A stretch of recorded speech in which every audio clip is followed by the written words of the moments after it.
collision with purpose, in pursuit of purpose.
Greetings, friends of the A Collision with Purpose Project. Welcome to the A Collision with Purpose podcast, Bridging Generations, Voices of Men in a Changing World. I am Dr. Laxley Stephenson, your host. This groundbreaking podcast delves into the multifaceted experiences of men across different generations in an era where societal norms and expectations rapidly evolve. This show offers young and older men a unique platform to voice their challenges, triumphs, and perspectives.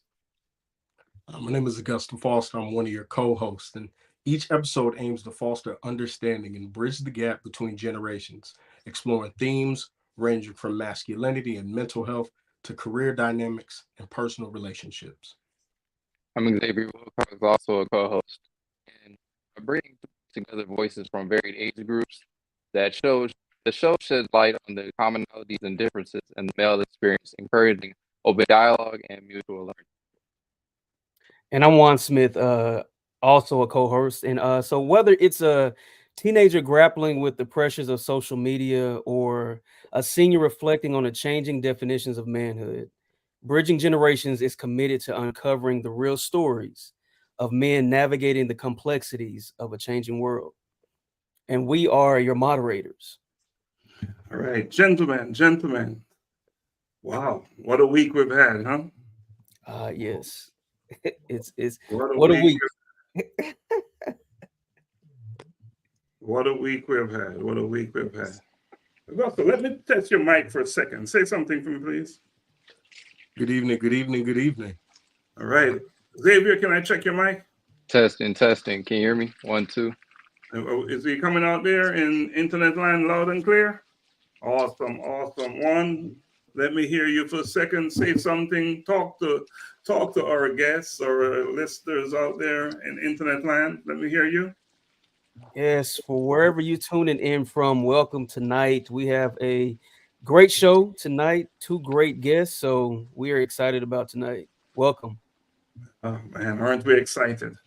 You know, this platform, we aired our first show last week, and what a success that was. Yes. What's your thoughts on it, guys? Share your thoughts. What do you all think about it? Personally, it was a great experience. Go ahead, Xavier. It was a great experience. Definitely being one of the I want to say I was the oldest person on the call, but being the being the younger guy on the call, getting all the wisdom from everyone, just listening to everyone's experience, going through the same thing that I'm going through right now. It was definitely a help. One, I know you're popping, you want to jump out and tell us what the experience was like. Can you share that? I was just going to say, for me, it was definitely therapeutic. To just be in this space with like-minded individuals, like-minded, I'll say men, and being able to just share our experiences, our life challenges, successes, and failures, just in a safe space. It was refreshing. And Augusta is never short of words, so I know he's going to have something to Listen, say, right? Juan said it best, to be able to actually carry out what the title of this group is and bridge the gap between this multitude of generations and ages. Younger Laxley, who was older or blessed to have seen more rotations around the sun, being able to just share in that wisdom and his counsel, it's amazing. I think this is going forward. It's going to really be helpful for everybody who tunes in and taps in. Wow, isn't that awesome? Yeah, it was quite an experience and a good one. It was a good experience. During our last show, we made a commitment, and we decided that each of us, hosts and moderators, will be working on something unique that we will carry. And Xavier, where are you with that thing? Can you restate what you said you were going to be doing, and where are you with that? So for mine, it was to say no a little bit more, and to focus more on myself, to better myself versus as helping others as much. Now I'm still going to help people, but focus more on myself. Right now, I did a few things this past week where I probably should have said, no, I can't do it just yet. But I did say no to one thing and said, I got to take some time out for myself. It was, yeah, I guess I could say it. We're going to be open. It was to go somewhere that I really didn't because I drive a pickup truck right now. I drive a Ram 1500. So gas costs a lot. And I live in the metro area of Atlanta. So, Wow. Yeah. No one's trying to pay $200 just to go down and back and do all that stuff. So I told myself, you know what? I'm going to save the money. And, even though I really wanted to help out with somebody, but I saved the money and went and bought something for myself and took the time out to treat myself sometime. I'm always trying to treat somebody else, but take some more insight. Are you the person everyone call when they need some help? Yeah. I'm sort of picking up. That's what it's a blessing and a curse. Well, it's mostly a blessing, when people are relying on you. That is because they know you're one that is capable of delivering on what you say you're going to do. And I think that's how I would look at it in your position. Yeah, he's the one with the truck too. Yep. Yeah. All right. Let's keep it moving, guys. Let's go around the circle here. I want to think of us as sitting around a bonfire, right? It's a bonfire conversation we're having. So, Augusta, what is that thing that you made a commitment to do? I'd say that this year, from a standpoint of time, really want to be a better manager of my time. But one of the things I wanted to invest in was service. So my fiance and I are going to commit to doing some service throughout the city of Atlanta over the next couple of months. We want to try to get out at least once a month, everything ranging from, working at the Atlanta Food Bank. We volunteered before at Love Beyond Walls with a friend of mine, Terrence Lester, so amazing over there, and probably putting in some time over at Gateway Center. So, really invested in service for others, telling people yes, as opposed to Brother Xavier, who's telling people no. We're gonna be telling the needy yes. Well, as you're serving these organizations, don't forget that I'm the president and CEO of one of those organizations, Global Humanity Network, and we are looking for individuals, men and like you, to serve with our organizations. In fact, and I'll just say what I commit to do, as my commitment is to work with my organization, its members, to build a mentoring program that is an effective one and one that will make a huge difference, help to build capacity, in underserved communities. So, guys, I'm looking out to each of you to be a part of that at some point, to do what you can, take on a youth and mentor them the best way you can.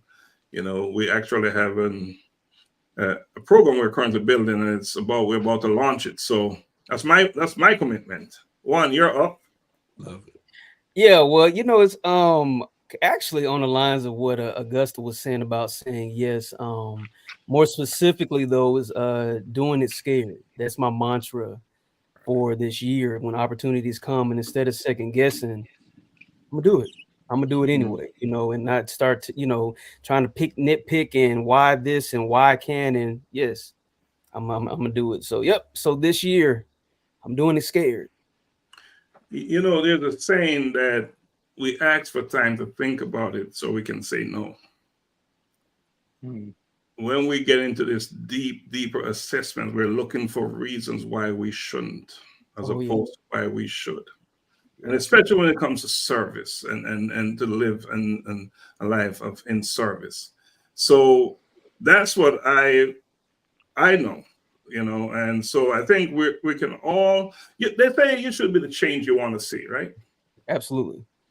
And change starts with whom? Yeah. With us, with me. With us, right?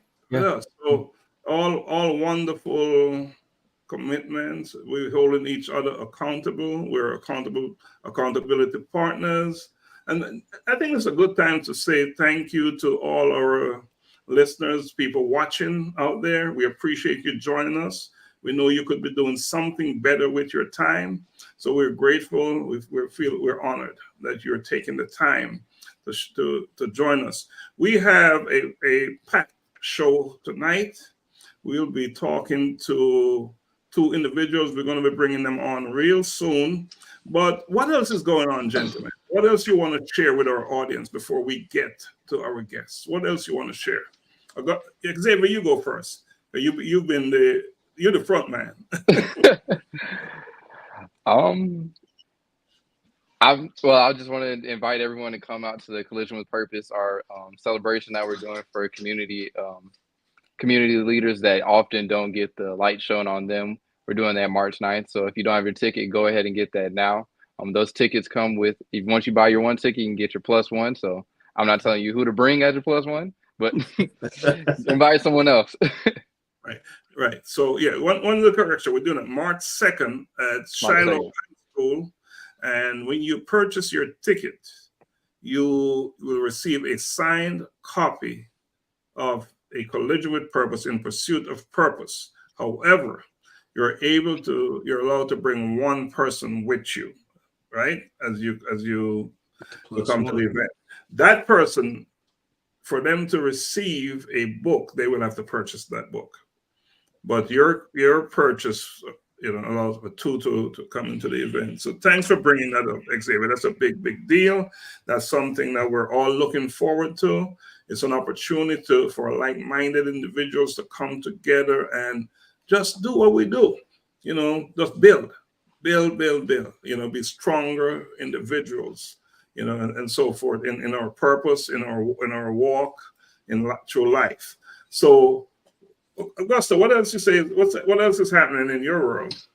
Oh wow, I was gonna chime in with the exact same thing that Xavier, led the way with real excited for March 2nd. I think March 2nd is gonna be a game changer, similar to how us doing this every Thursday, actually front facing and engaging men with open, real, genuine conversations. I think that is going to seamlessly carry over to March 2nd and expand not just for men, but to women, to children, to everyone on this discussion of purpose, on this discussion of being driven, on this discussion of finding out how you really collide with what you're supposed to be doing here on this earth, what God has designed you to do. So I think that's going to be good.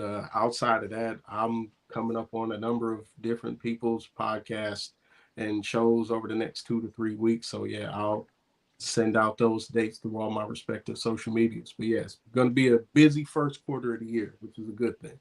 Good. Awesome. Juan, I know you have something to say about that. What's going on in your world? It's when you make the decision to say yes, right, and just do it anyway, you recognize the doors that are laid open right before you. So I know one thing which we talked about last year. I started a fathers group. It's called The Bridge. And so the same mission and goal here is just to give fathers almost in a sense, reestablish their voice. I honestly believe that we strengthen our families, we strengthen our communities. And so we have a couple of meetings coming up. We're just really reaching out to our fathers, especially at the academy that I work at. So we have some meetings coming up, just building this brotherhood. We have a lock-in that we do with young men on Friday evenings, and games, speakers, just some encouragement, bonfires, just sitting around and talking and sharing and also listening to them. So we got a couple of those coming up this first quarter, and just continuing just to strengthen this bond with our community of men, of fathers, more specifically. So. How can our people watching this program get involved with something like that?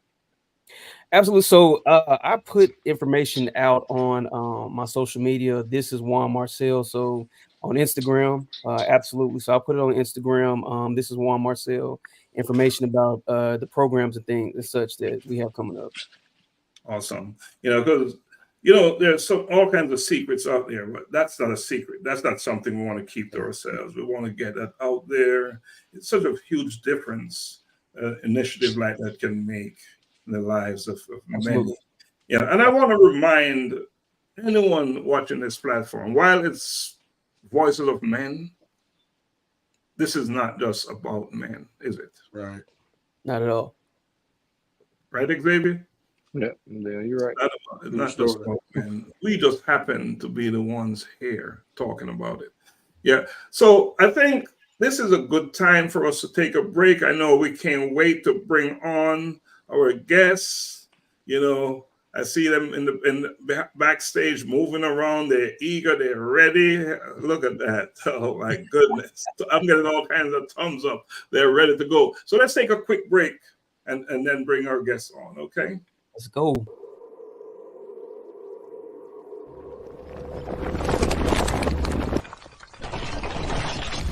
A collision with purpose. In pursuit of purpose.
Welcome back. Welcome back. The moment we've been waiting on, right?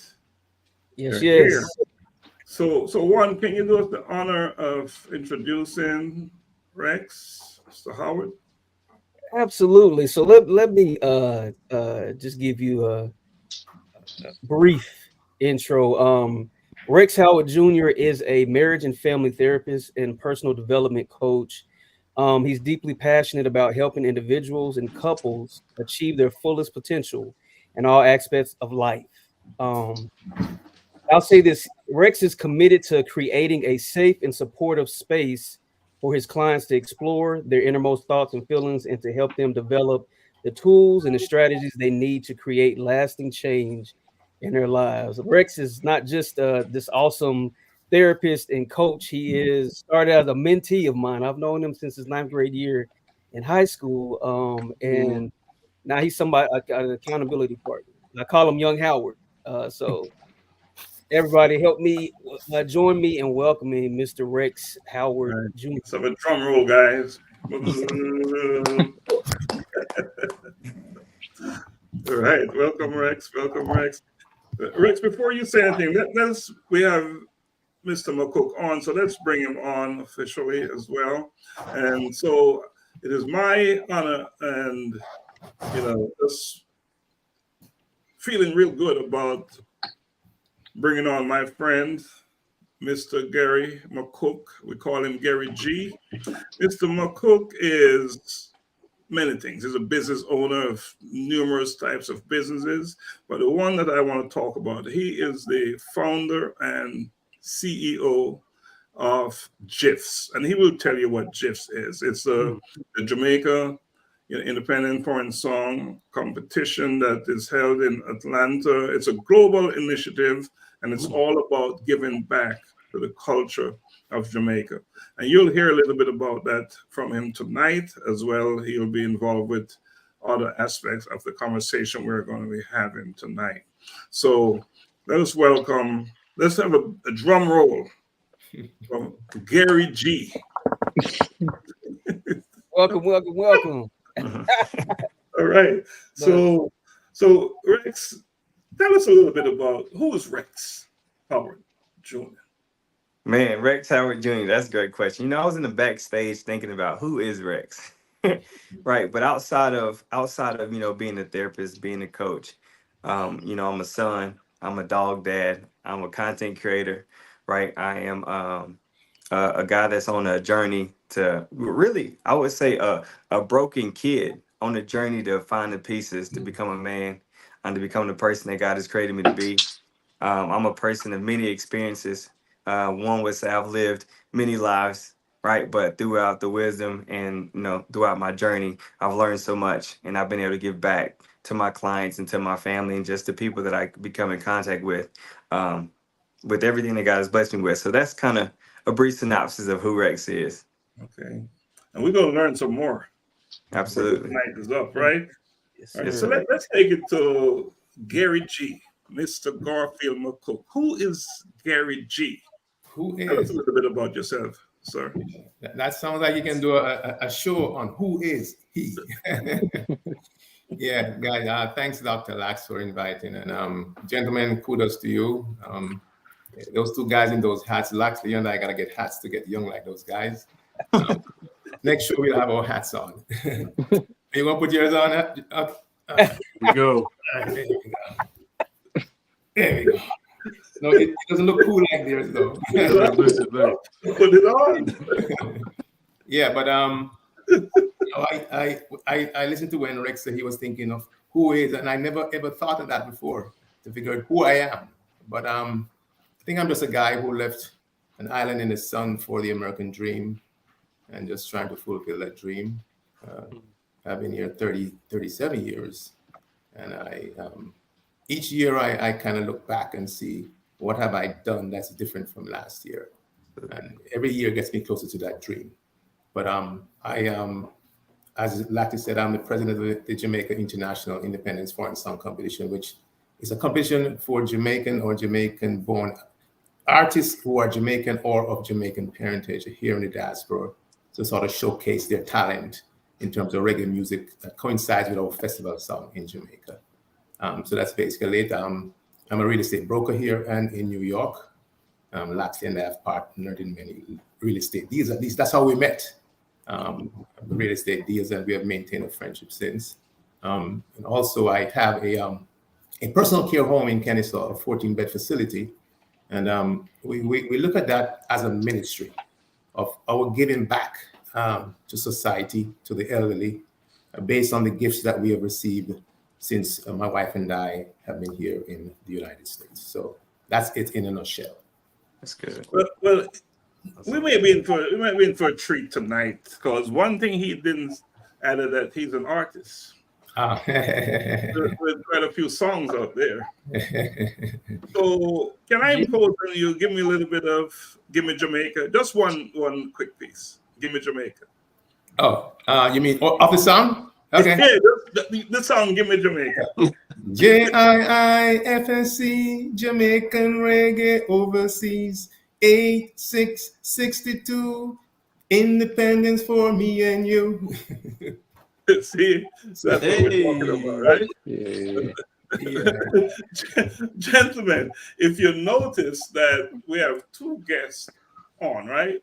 And if you look at what you're seeing here in the platform, you notice there's a little bit of an age difference, right? And I'm younger. what's the name of this program? Bridging Generation. Right?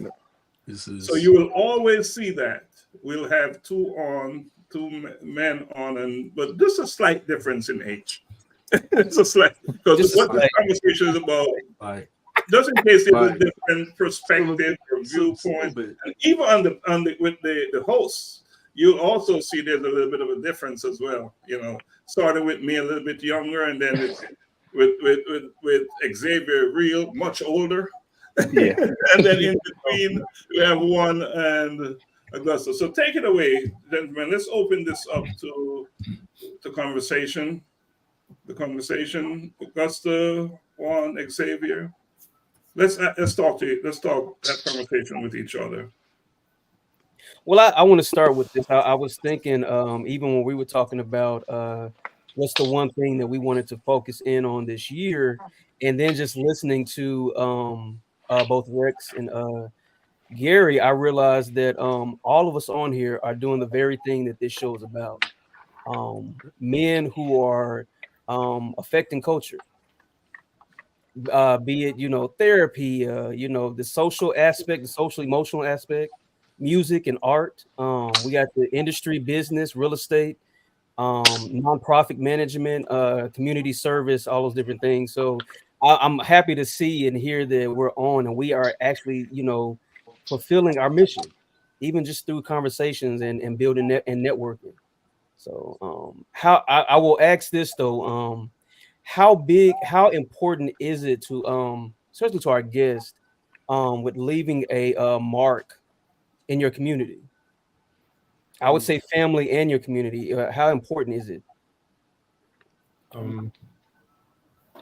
Either one. Okay. Jump Okay. in there.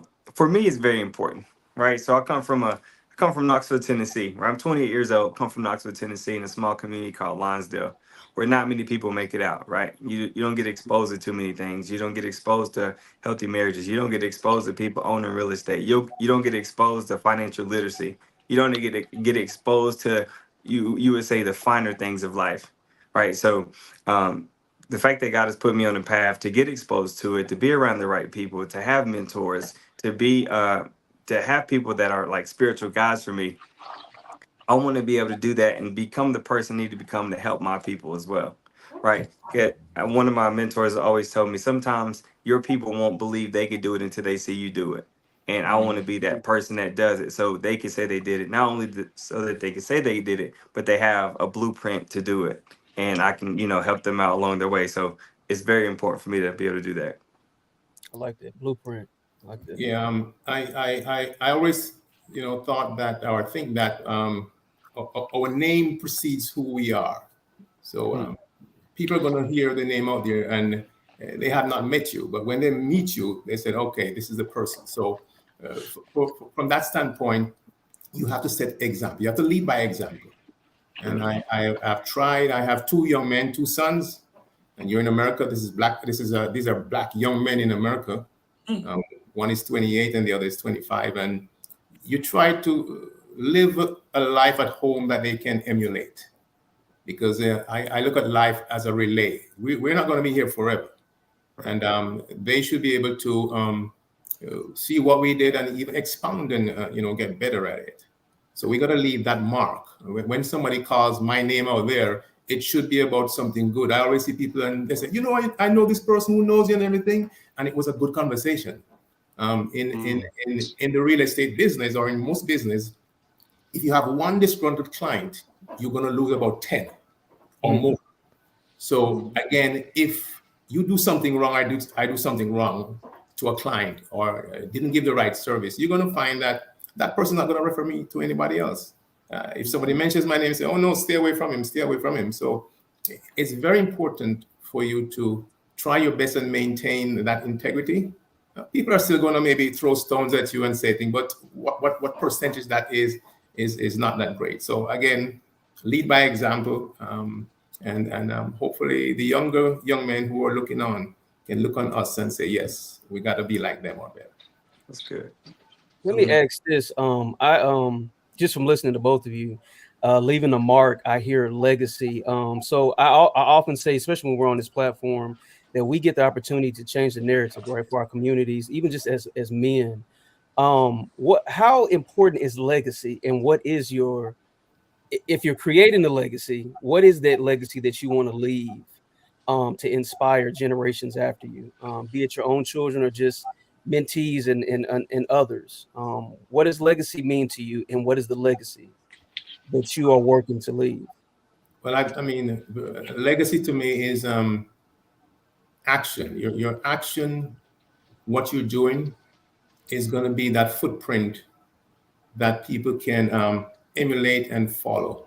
I look at a generation. My dad passed when I was at the age of 13, so I didn't have a dad to grow up with, and but my mom became the dad and did a good job. And I still think that my dad, when he left, he already had set a legacy for me to follow. He was a businessman. He had we're in Jamaica, and he was a vet. He had chicken. We used to raise chickens. He had a store. He had a shop. He had all these things. So I think the business aspect of that I got from him, although he did pass early, tender age. So he has passed on that legacy in that short span of time that he was around, because I saw his lifestyle. I saw he was a family man. And interestingly, when he died at 46, all of my siblings, that was the age that we had to pass that age. So when we got beyond 46, we say, yay, we did it. Yeah. In that short space of time, just being 13, he passed on that to us, that we were able now to grow and emulate what he did something similar, maybe a little more. And then I want to pass it on to my kids also, so that legacy, it's like you're trying, every generation should be better than the generation before. So if I can do good right now, I mean, I tell my friends, and this may sound morbid and everything, but if I should pass now, I think I'm at peace, because I think I've accomplished most of what I wanted to do. And I'm just on borrowed time. The legacy is very important. And you see, if you're not concerned about human beings and everything, you say, but we have to. We are in a country where we need folks like us to try and break those barriers. Those barriers will always be there, but we can't let those barriers hold us down. And so we have to leave that legacy that the ones behind us say, look, Dad tried, we got to try harder. Well, my friend, I want you to borrow as much time as you can. Just keep borrowing time. We need you around here, because not only are you setting a legacy for your children, but for our children as well. So just keep doing what you're doing and just keep powering it up. All right. So borrow more time. Hold it for time. Absolutely. I kind of want to piggyback off what Brother Gary said. When I think about legacy, when Juan said something, I thought about execution and perseverance. And that's exactly what I think of when I think of legacy and what I want to leave. When people are attached to me or even talk about me, I want them to see me as an executor, somebody that persevered. And anybody that's worked with me, I want them to be the same way. When I get to the opportunity to have some kids, I want to instill that within them. And something that I aspire to build, especially in Houston, is a personal development academy for young men. Right, I see what you guys are doing here, and I love what you guys are doing here, and we need more of it. It's not often where you get Black men in the same space of different generations that have a productive conversation. Quite honestly, I haven't had that in Houston. I've been here for 4 years, so this is already blessing me in itself. So yeah, to keep it short and sweet and simple, when I think about legacy, to me, it means execution and perseverance, and that's what I want to leave behind. That's good. I love it. I love it. Augusta, I know you have a question for our guest. So I got a question for both. I hear the talk of, being blessed to be able to help others.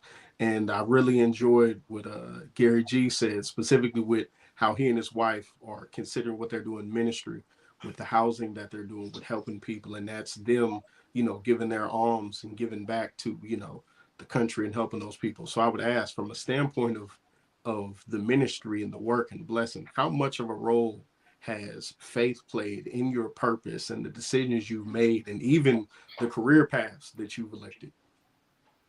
In terms of faith and God are synonymous. I remember when we started this business, it was just 3 rooms for 3 residents. But first, let me back up. This place I'm at, it was originally my real estate office. And then when 2008 came and real estate took a dive, you had to dig in and have faith to survive. Yeah.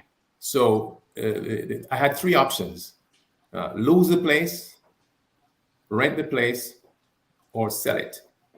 And none of those options really panned out. And I remember having a for sale sign outside, and I was driving by one day and my sign disappeared.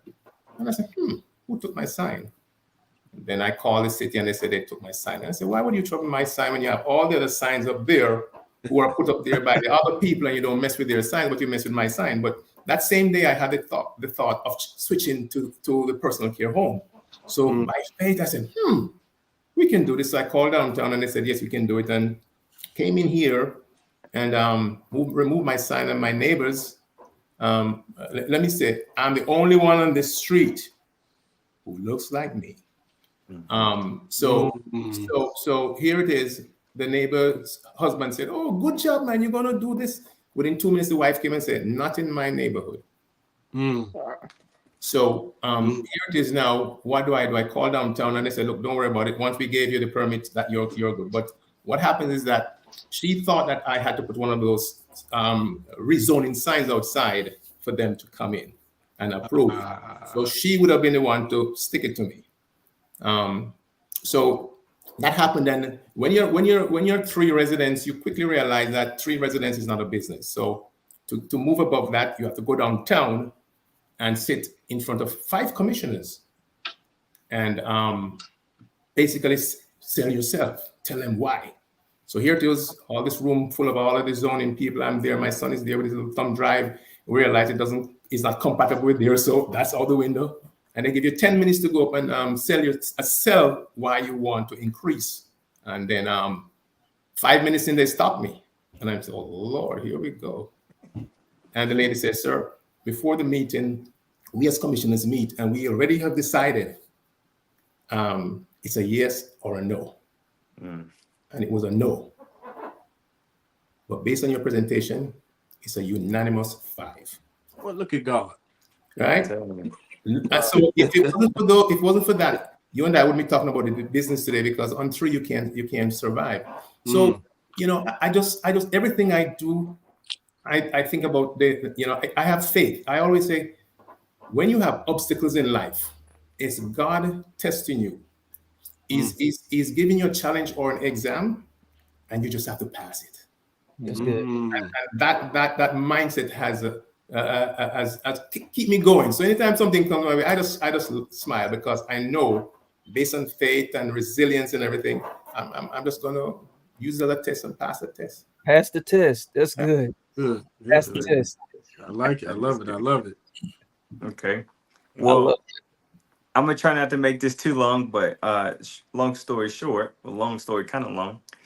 Let's take you back to 2020, right? So I'm in undergrad at University of Tennessee at Chattanooga. I'm studying exercise science, and my whole life I've been working on RexFit. My name is Rex, and I built a brand around RexFit training. Right, I was a personal trainer, and I created a clothing line. And nobody could tell me that I wasn't going to be a personal trainer in my career and continue this brand.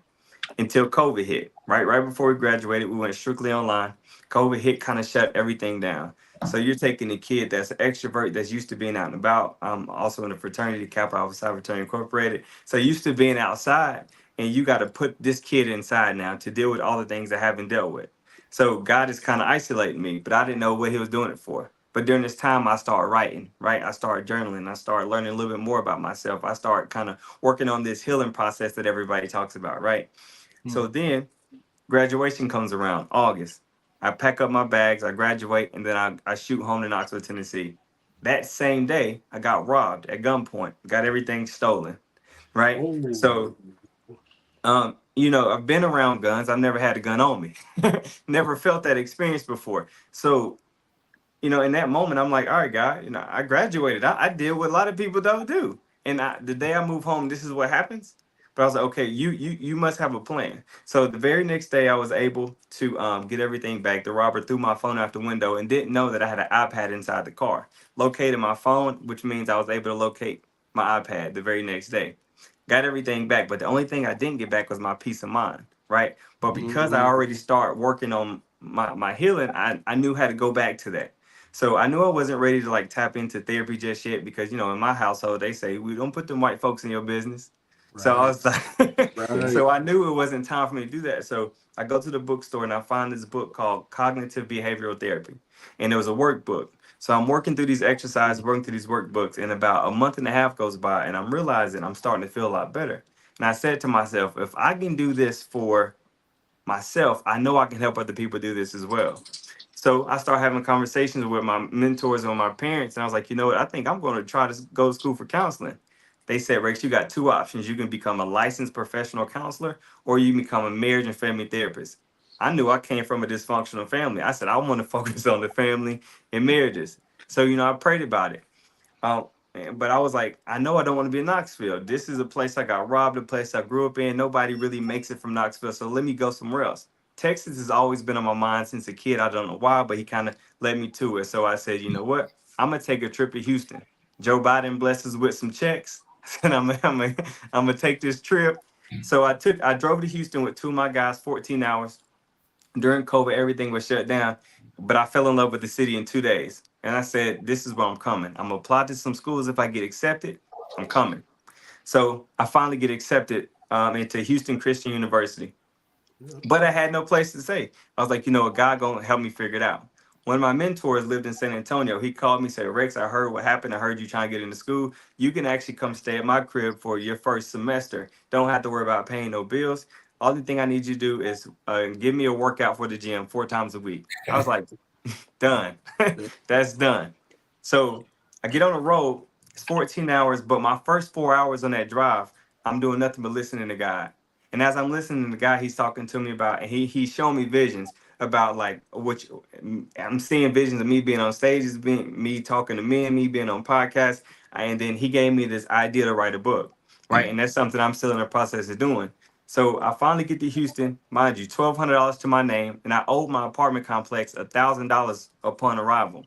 So you're talking about I finally get there. I didn't tell my parents about my financial situation because you tell your parents you don't got enough money to move across across the world almost, And they're where gonna you try to going? stop you. Yeah. I said, no, I don't want nobody stopping me. So I get there, I finally pay everything. I got $110 to my name. I'm in this new city, my bills are paid, no furniture, no nothing. I'm just a kid with a dream from Knoxville, Tennessee that's trying to make it happen. And I just kept praying, like, all right, God, you got me here. You, as long as I'm putting in the work, I know you're gonna help me, right? So everything continued to fall in its place. I got one of my mentors that I met in North Carolina in 2017. She called me. She said, Rex, the lady that leads the Bible City group that I do online, she lives in your neighborhood, and I want to connect you guys. So then I had a mentor in my city that I went to church with. Okay, cool. Now I had spiritual guidance. And then one of my friends that I grew up with, she just so happened to work in the city too. She said, hey, Rex, I work at this restaurant and just so happened to be 7 minutes away from my house. Come get you a job. We're making some good money here. So God blessed me with that. Meanwhile, I'm in school, I'm working, and it's getting close for me to be in an internship. So I'm like, all right, God, I don't know, I have a location. I don't have many connections here, but I know you're going to bless me. While I'm at work, I'm serving this table. And I meet this lady named Cindy. I'm telling her I'm in here. I'm an intern student for marriage and family therapy. And she said, listen, I just bought a private practice right down the street. You should come work for me. We would love to have you for your internship. I'm like, man, okay, I'm coming. You don't got to say nothing else. I'm coming. So also during this time, being in isolation, not really having friends, not really having family, even my partner at the time, I didn't have her. So, I'm going through it. And I pray, I said, God, I want to be around some positive men that's going to grow. Right. But I don't want to be around men that's about partying because I've done that in life. I don't want to live that life. I really want to be more mature. I want to be healthy. So while I'm at the restaurant still, I come across this group. Is a table, there's two couples, 55 and up. And I told them they asked me how I was doing. I was like, I'm blessed. They was like, oh, wow, you must go to church. I was like, yes, sir, I do. I said, but I've been looking for a Bible study group for men. They was like, well, we just so happen to have a Bible study group for men. And he was like, we would love to have you. I was like, I'm coming. You give me the address, I'm coming. So I'll go to the Bible study group for the men. It's about 10 guys. Literally everybody's age 55 and up. And here I am, 28. They're looking at me like, what are you doing here with us? I'm like, listen, I'm here to grow. I'm here to learn. And I'm here to take in as much wisdom as I can because I know God placed me here for a reason. So I say all that to say, my faith has been the biggest thing that's helped me, right? Because if I didn't have faith, I would have lost track. I would have been lost out here. I would have made decisions that wouldn't have got me to where I am now. So fast forward, I graduate in August. I get a full-time position as a therapist here at this office. And, God has continued to bless me. I have a full caseload of clients. I'm making more money than I've ever made before, and I'm not even fully licensed yet. And God has just been good. And he also blessed me with a new partner that's been such a valuable piece to my journey along this way. So, yeah, that's my answer. That's amazing. Won't he do it? Won't he do it? Yes, That's Xavier. Xavier, do you have any questions that you want to ask our guests? Yeah, I like to say first, Rex, you chose the right year, but the wrong colors. Roots of the good bruds. But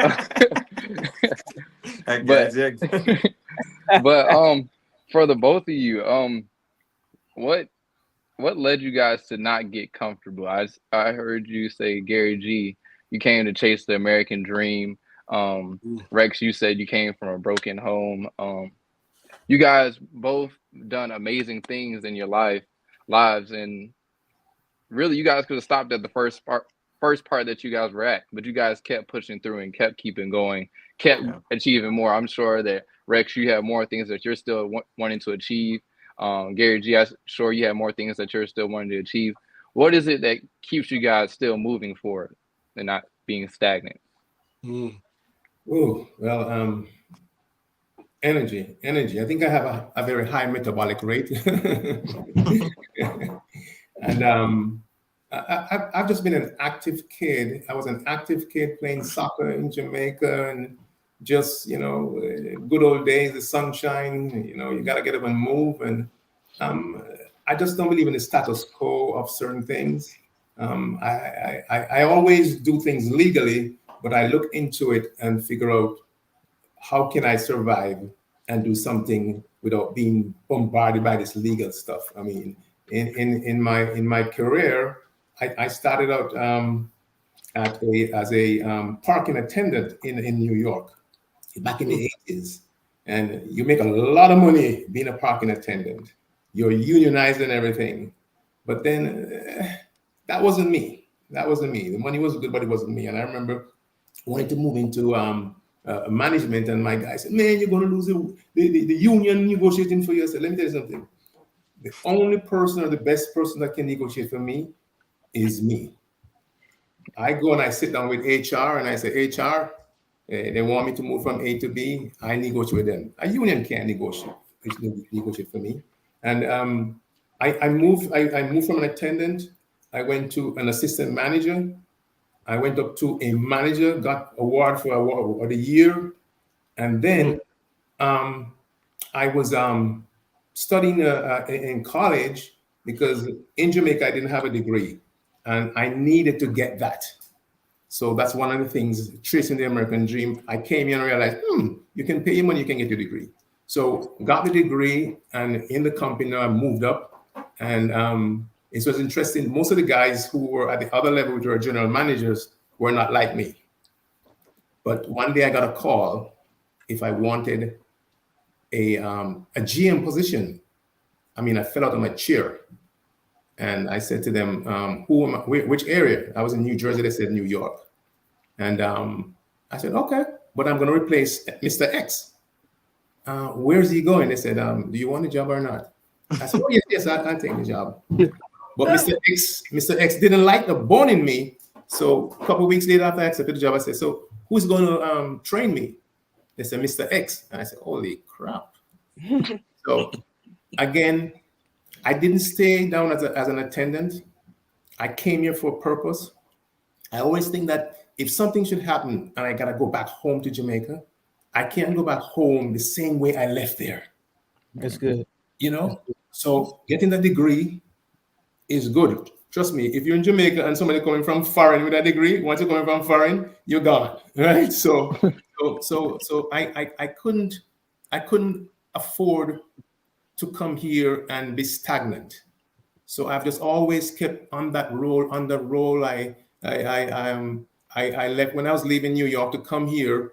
I was sitting my real estate exam. My car was packed downstairs with my clothes and everything. So guess what? I have to pass that exam. Passed the exam, got in the car and drove to Georgia. So, I mean, I just think my mind works so much that I'm always looking for something else to do, which I guess helps with not getting bored.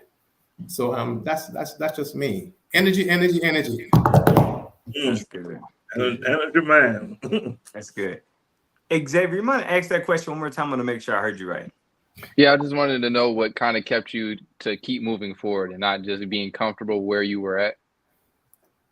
Simply put, the cost of being comfortable, the cost of not moving forward.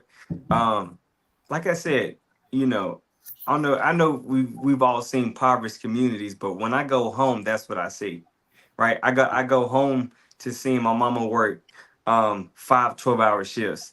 You know what I'm saying? And knowing her back hurt, knowing her feet hurt, and knowing there's still kids at home. I go home to people not having enough help. You know, I go home to people asking for this or asking for that because just the lack of resources. I go home to that every single time. And it's just like, for me, it's the cost of not making it happen. And you know, sometimes that can be a lot of pressure.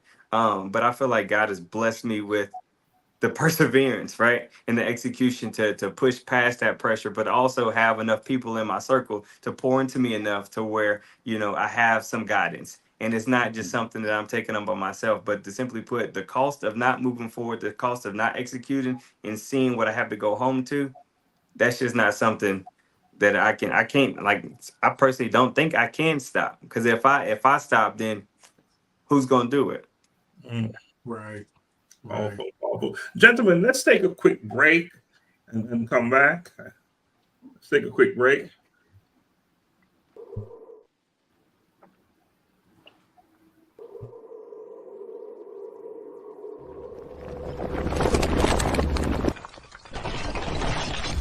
A collision with purpose.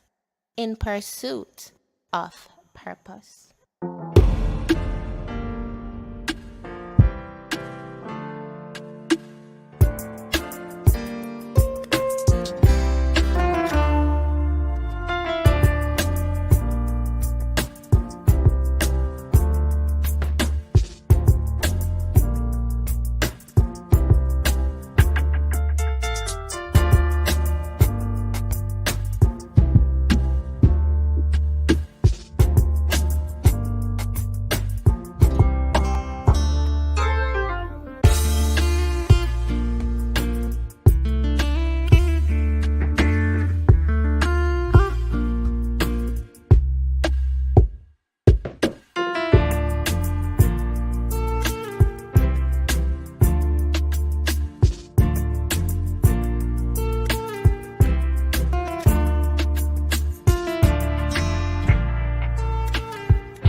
right. Welcome back. Welcome back. Welcome back.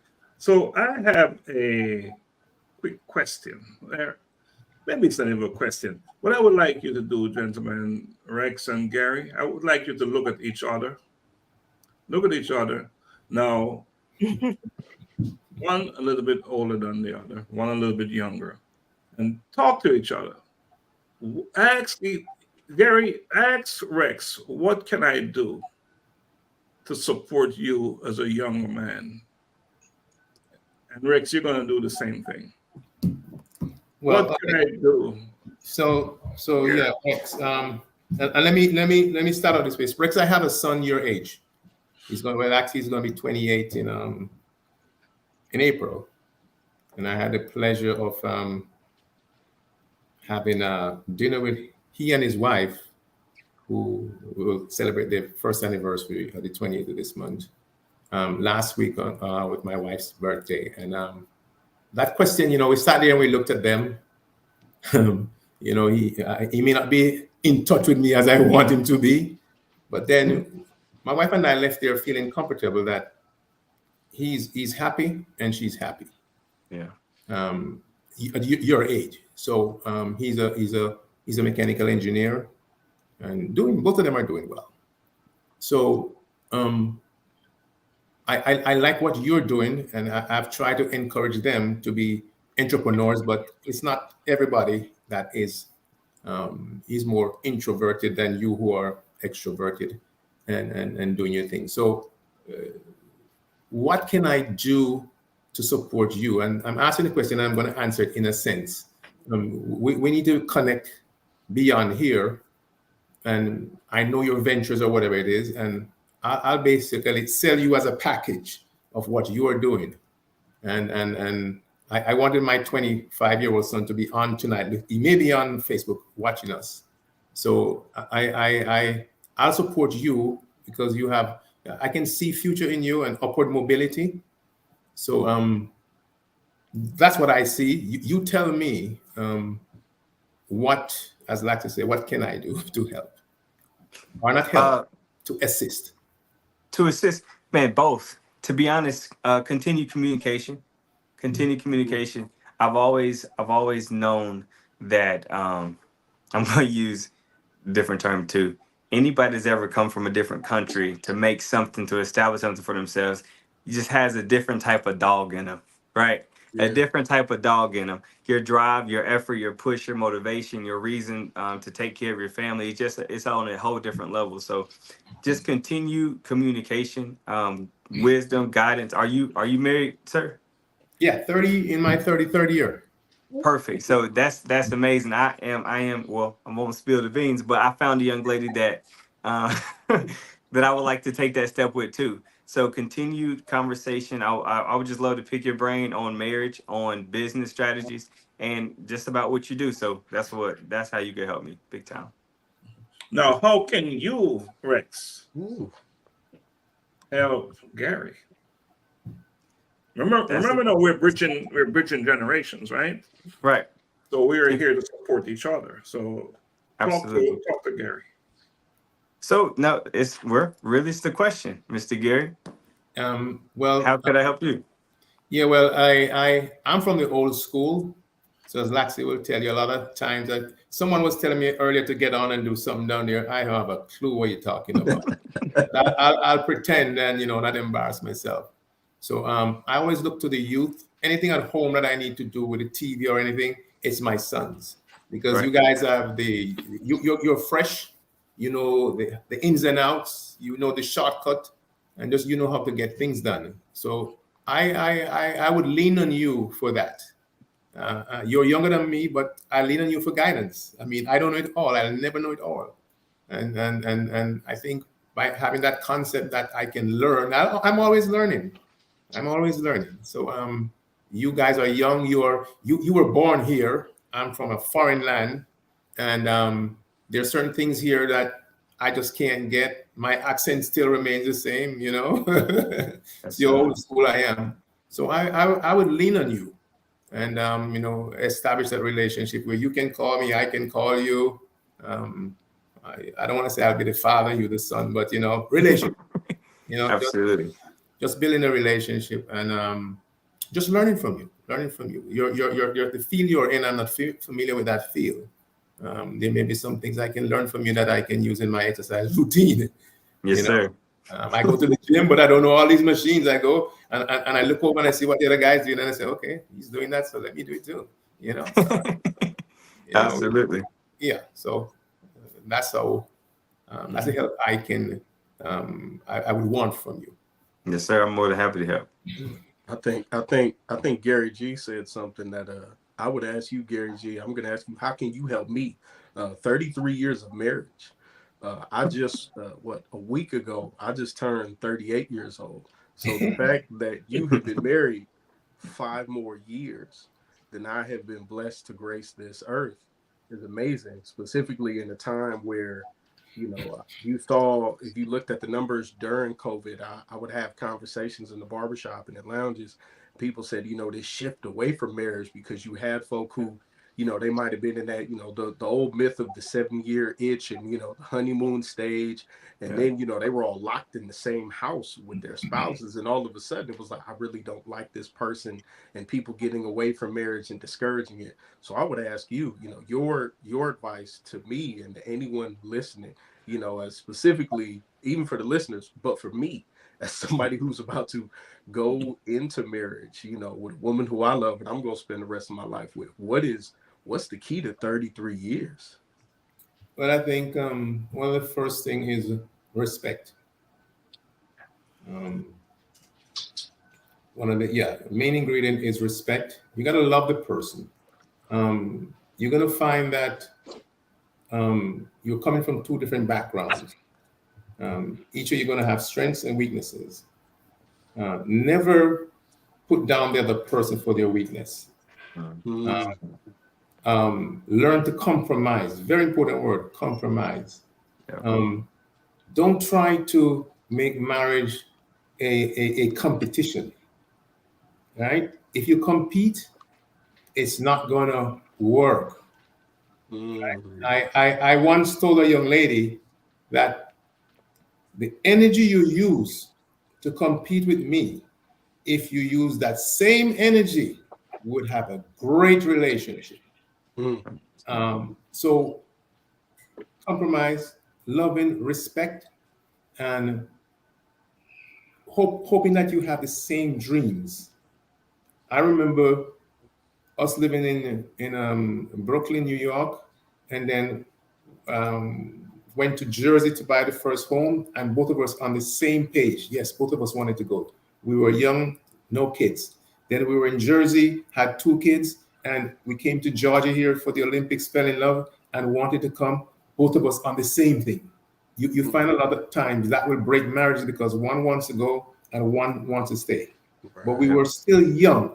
We were still young and adventurous and wanted to just make life together. So we had the same goals.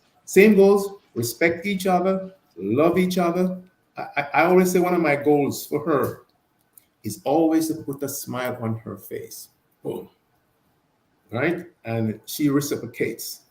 Don't go in it. Don't go in it and talk about this is the man's role and this is the woman's role. Throw that out the window. Give your 100%, and she gives her 100%. You have no problem. I hear too many times. I hear friends, my husband gets home first, so he's the one who's got to cook and all that stuff. Guess what? I don't know how to turn on my washing machine. I always think in my house I have this magician because there's a little basket. I put the dirty clothes in there, and for some reason they're gone. And when they come back in the drawer, and I'm saying, who does this? So that's just to simplify it. You just have to just love each other and just want to do your best. Give your 100%. Let's ask a professional counselor here. I was just about to give my 2 cents. Because what Gary said was very powerful. 2 things. Thing number 1 is there's this workbook called Before You Say I Do. And with this workbook, me and my lady were actually being proactive with doing it. but it settles out everything. It covers everything from every piece of the marriage you can even think about. And it's a workbook that you have to put into you have to put effort in it. She has to put effort in. You guys come together and you answer the right questions, right? And some questions even ask you, what do you think your partner thinks about this? Right? And then even a simple question, what do you think your partner thinks about the purpose of marriage? You may think marriage is, just for status. She may think marriage is to be taken care of forever. But if you guys are on the same page, then you're already doomed to fail, right? So thing number one, be proactive. Get the book before you say I do. And then I think the most important thing is stay in your word.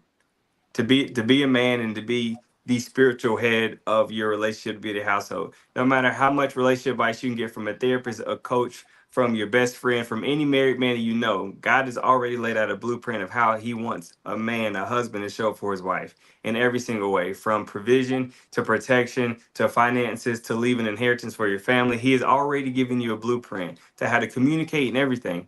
So if you are a man that loves God and loves your woman and wants to treat your woman like God treated the church, like Christ treated the church, then your marriage will be beautiful and blessed. Wow. Amen, Stuff. Bishop. Amen. Good stuff. Powerful stuff. I have a question for Pan, guests and hosts. We can all agree that we need each other, right? Yeah. Generations, that is, the different generations. Do you find that the gap is widening? Are we working together as we should, strengthen who we are, the generations? Mhm. Is there some work to be done there? And Oh, yeah. if you believe some work is there to be done, what is that work?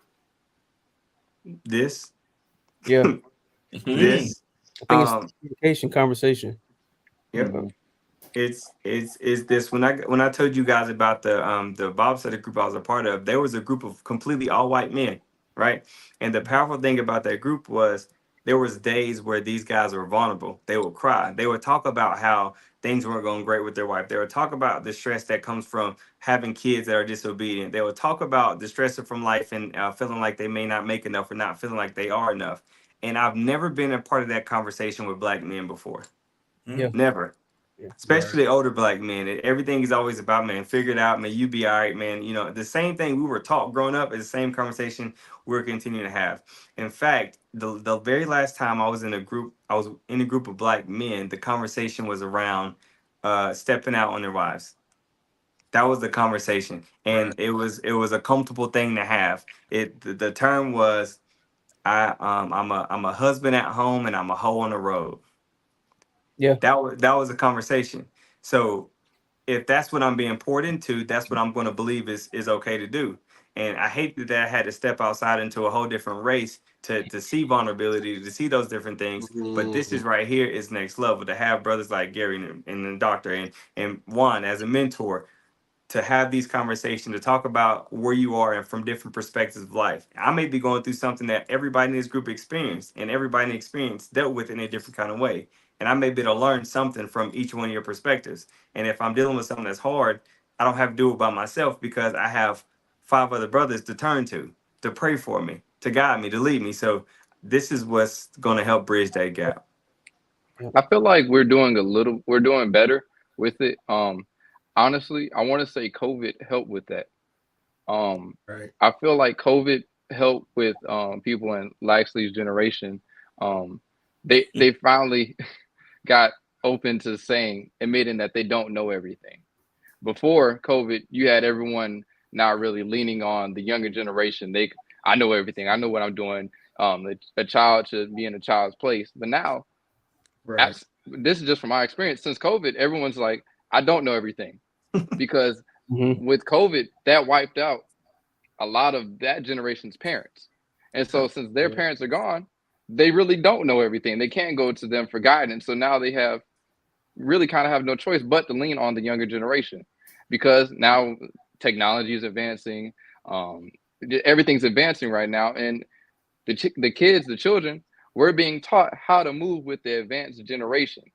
Now we're not doing the same thing that we've been doing before. So kind of really no choice. And I feel like it's better now that everyone's kind of admitting fault and that we're getting into a more comfortable state where people are open to talk.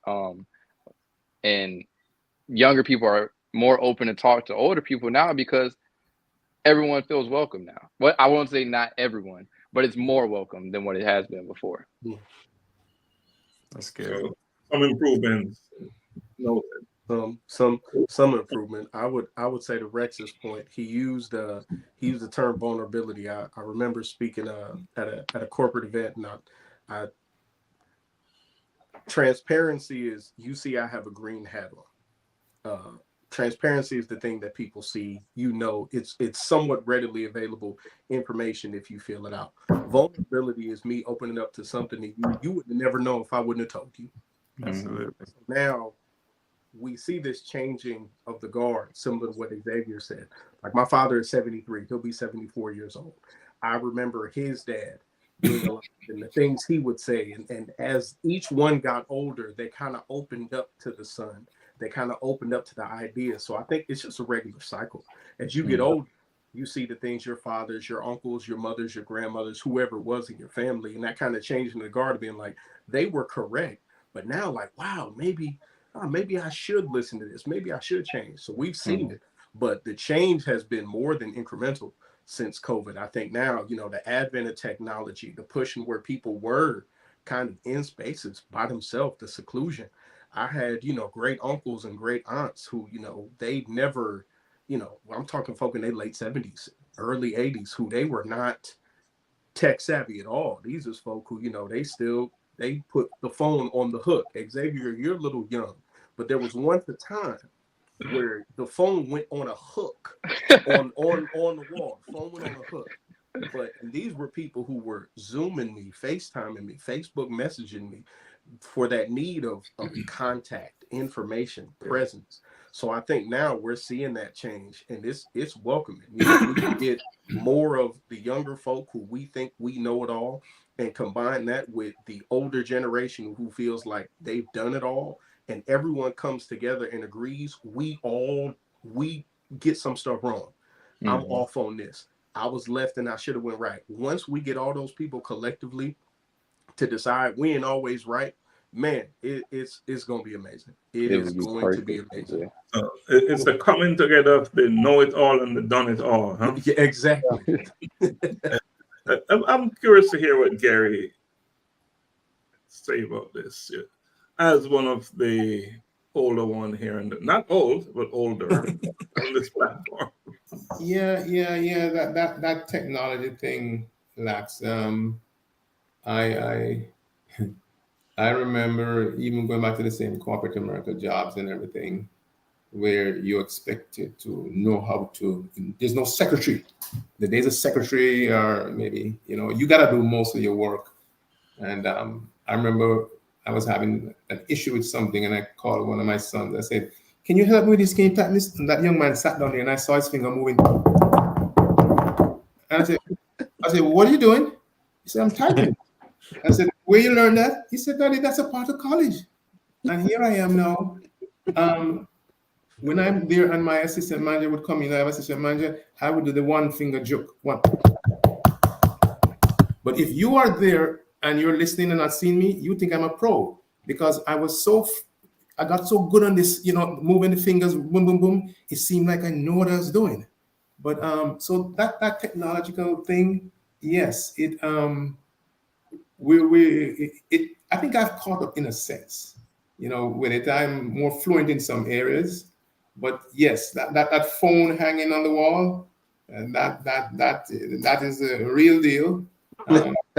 Cell phones. We had to wait until we got home to play an answering machine to hear what's going on, and here it is now.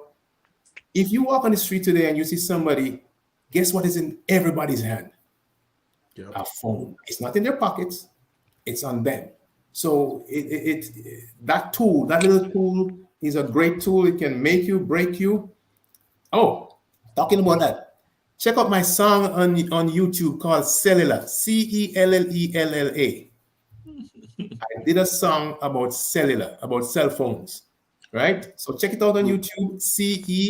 Cellella talks about all the stuff that you can't live without it. You talk about wrong text, no about vex. This is something that autocorrect text to you said I love you.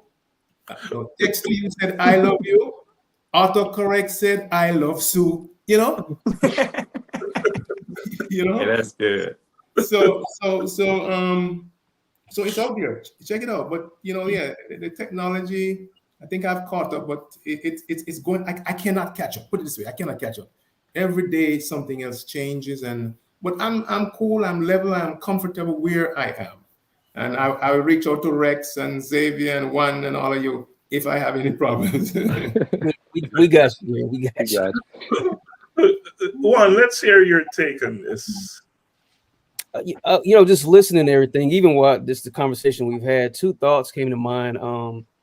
Definitely concerning generations, and especially with men, I think we're learning and just embracing the thought that we need each other.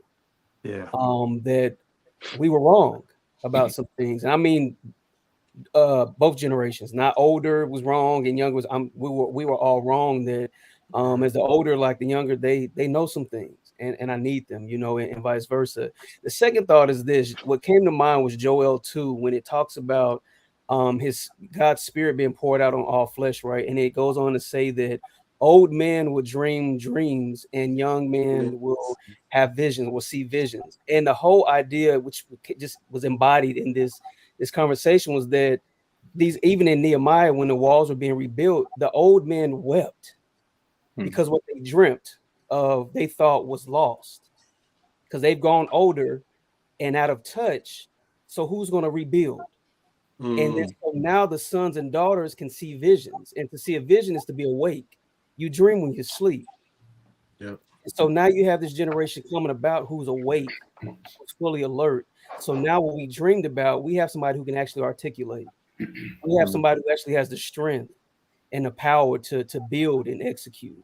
So that's what came to mind, is that's why we need each other, because what I dreamed about, I go back to when Obama was, when he first elected, and I know there were so many people who lived through civil rights and in times before that cried because they thought they would never see it. I remember talking to my grandmother, who's 83 now, and she was just speechless, right? So I think now we're able to come together, and it's gradual, but we're coming together to say, hey, you know this, you understand this, I need you, you need me. So, One thing I'm learning is this is not a conversation we can have in an hour. Right. I'm learning that. And, so it's a conversation that can go on forever. I know, in my generation, unfortunately, for many of us, we're the first. We're the first. Our fathers, for whatever reason, whether in Gary's case, he departed early, or in other instances, they just weren't there to teach us. So we had to learn by observing, through observation, or just figuring it out as we go along. So, because as a result, many of us got it wrong. So, and that's why I believe it is so important for us to be having these conversations.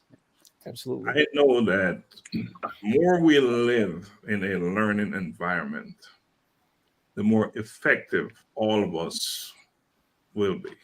That's good. In terms of relating and connecting with each other. I know Gary talked about technology, and I understand exactly what he's saying, but I also believe, what I know for a fact is, no matter what your age is, we're living in the same time. Yeah, that's good. We're experiencing life in the same time. Whatever you're experiencing, you may, because of reluctance or not willing to be exposed to certain things, but it's happening. It's happening, and it's affecting us. So I believe no matter how old you are, no matter how young you are, as long as you're, of that age, of course, then you need to make yourself give yourself access to whatever is happening around you, because only then can you really become a better you. Absolutely. A better you.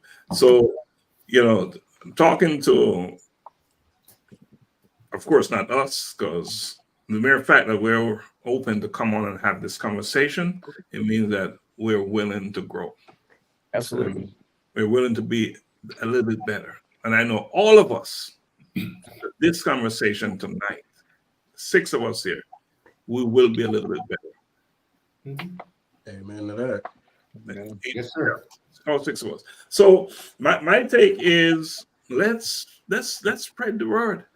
Let's continue to have dialogue, discord. Let's just talk for the sake of just talking about having good conversations. But I will say, let's listen, not just so we're just have something to say, but let's listen so we're learning. Listen to learn so we're having a better understanding of, who you are, who I am. Because so much of who you are is who I am. Absolutely. We can see ourselves. I've known Juan, I don't even know how long. I've known Juan. I was 14. And we've been having these kind of conversations. And now I'm learning that Juan's been having these type of conversations with Rex. So you see how teaching from one person, myself, I've had many conversations, and now Juan is having it with Rex. Rex is going to be having it. It's that type of effect that we want to have in each other. Absolutely. So needless to say, Rex, you said this is a first for you in a panel like this with people that look like us. Yes, sir. Okay. But you've seen it elsewhere with people that look just a little bit different. But it's so important. And that's one of the reasons why we decided, the 4 of us decided that this is something we must do. Absolutely. I don't think we have a choice. We don't have a choice. Right, Gary? We don't. Mandate. I can say we're living it. We are in the same arena. Yeah. Right. So gentlemen, I want to go around the room and let's have closing arguments. And who's gonna go? They always pick on Xavier. I'm gonna pick on Xavier. Closing argument. Man, it's just always a blessing to be a part of this. Not even my ears, my heart is getting bigger, even more as we go through this. I'm excited for next week. This is definitely helping shape me to be a better man. Listening to all you guys and just all the joy that comes from just even hearing you guys share your stories, all the hardships that you went through, just seeing how you can go through the hardships and still come out to a better side with it. I hope the best for everyone on this call as we go through this, and you just stay in touch. We don't have to be on this call to reach out to each other as well. But, yeah. Absolutely. That's good. Wow, someone said I'm proud of my godson, Xavier. But you're not the only one that is proud of Xavier. We're all proud of him. Yeah. We're all proud of him. Yeah. So who's next? I can go ahead and go. I'm coming from a therapist perspective. I just want to challenge every man in this group and everybody just listening, whoever's listening, to get help, right? Talk to somebody, whether that's your pastor, whether that's a coach, whether that's a therapist. There's this quote that's always stuck with me, and it said, if a man doesn't kill the snake in his garden, it'll show up in the garden of his sons, right? Mm-hmm. So with that being the case, maybe you have some things that was passed down from your father, that was passed down from your granddaddy to your father. But now that you acknowledge that you have it, it's time for you to do something with it, right? Because if you do have kids or plan to have kids, they're going to model your behavior, right? And then whether is it going to be good behavior, is going to be bad behavior, are they going to be fruitful, or do they have some things that need to be pruned? So if you just like it's good to be in this kind of group and listen, it's also good to learn. It's also good to get help, and it's also good to not be okay. It's good to not be okay because God has given us resources to get better. So that's my closing remark. Come on with that professional tip. Man, Yes, sir. yeah. I love it. I would say, guys, let's just stay the course. Yeah. The temptations are going to come, and we got to be able to yield those temptations. Stay the course, keep the energy, keep the enthusiasm, and always have that checklist to see. As I say, every year I look back and see, what did I do?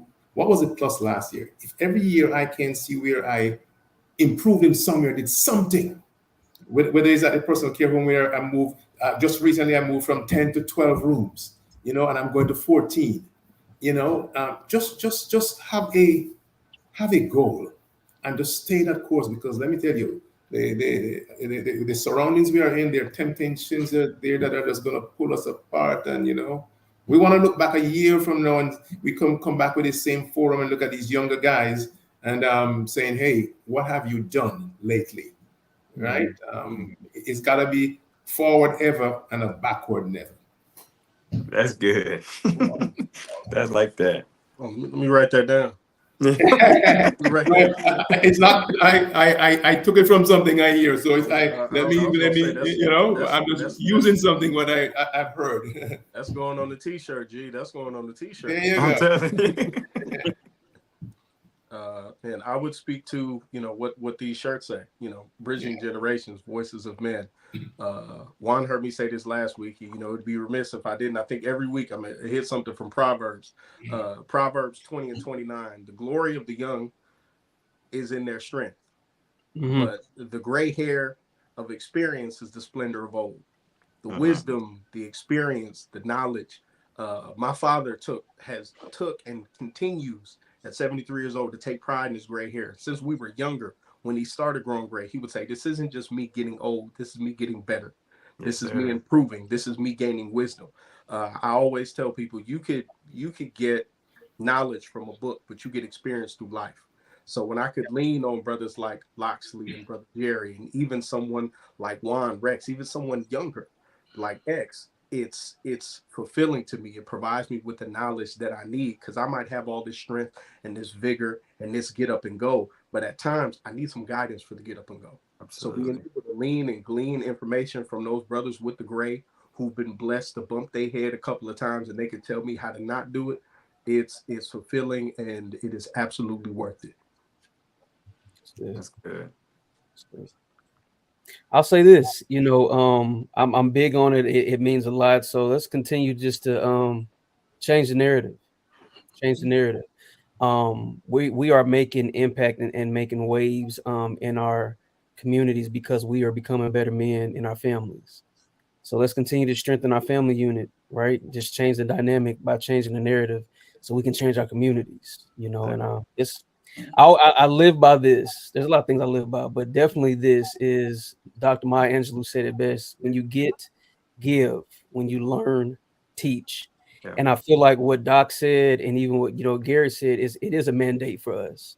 Those who have a sense and that can pick up on and they can discern the times, just has an understanding of what we're going through and what we are just as a people, has the responsibility to give and to teach. So I'm just happy to be a part of a community that is open to growth, and just and pushing forward.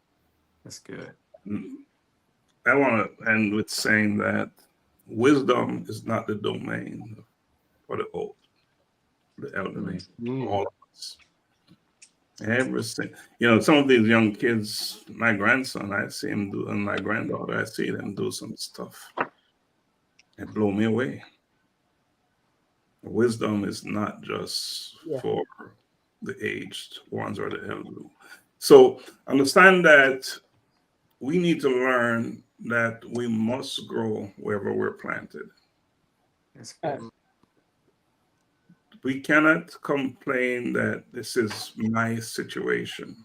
Now, what do I do about it? It's real. I can't say I was born into this environment, into this family. Okay, all good and well, right? Just like that tree, the seeds that fall off the tree, it's going to grow. We must grow no matter what, no matter where we're planted, right? So I think it's important that through conversations like this, and just expand it now. Rex, you say it's not happening where you are. Guess what you do now? How it started. There you go. Yes, sir. Because you got to grow where you're planted. Absolutely. Right? You got to grow where you're planted. So, gentlemen, we could talk forever, but we can't. I know somebody like Gary got to get back to work. Rex got to go do his things. Xavier got to go do his thing one, and Augusta. But I think we must say thanks to all our listeners, people watching us, and for all the wonderful comments. We appreciate everything that is said, and we'll be back here next week, next Thursday, same time. And I want to give thanks to Rex and to Gary for coming on and for all what you shared today. I know I, for one, I feel enriched. Yeah, absolutely. They definitely will be back. They will definitely be back. And we appreciate y'all for having me too. Yeah, I tell you what, we can have up to 10 on the screen. So we could bring 2 guests plus have you guys back on. So you're always welcome. Anytime you want to come on, because I know what you shared tonight is just small piece of your story. So you'll always bring us a perspective that will be so welcome and needed. And needed as well. So I'm looking for all of you to continue to doing what you're doing and just spread the word, have conversations, talk about what is happening. And as Rex said, it's okay not to be okay, because you must acknowledge that you're not in order to fix it, right? Absolutely. So, we can't go on forever. So I'm going to close it down. I'm going to close it down, gentlemen, but I really appreciate everyone for coming on. So out there, folks, we appreciate you joining us. Bridging generations, voices of men in a changing world. And that's what this conversation is all about. So until next time, thank you and blessings always. Sir. Well, y'all, peace.